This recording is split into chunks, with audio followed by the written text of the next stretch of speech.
గత కొన్ని రోజులుగా కురుస్తున్న వర్షాల కారణంగా వాగులు వంకలు పొంగి పొర్లుతుండటంతో ములుగు జిల్లా మారుమూల ఏజెన్సీ ప్రాంతమైన వెంకటాపురం మండలంలోని పర్లు గ్రామాలకు రాకపోకలు నిలిచిపోయాయి. గోదావరి ఉధృతి కారణంగా సీతారాంపురం గ్రామానికి రాకపోకలకు అంతరాయాలు కలిగాయి. స్వాతంత్ర్యం వచ్చి ఎన్ని సంవత్సరాలు అవుతున్నా రోడ్డు సౌకర్యం లేదని గ్రామస్తులు తీవ్ర ఆందోళన వ్యక్తం చేశారు.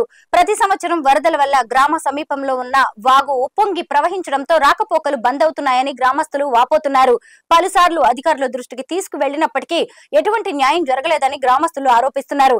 ఇప్పటికైనా ప్రజాప్రతినిధులు స్పందించి బ్రిడ్జిని ఏర్పాటు చేసి వారిని ఆదుకోవాలని వారు వేడుకుంటున్నారు.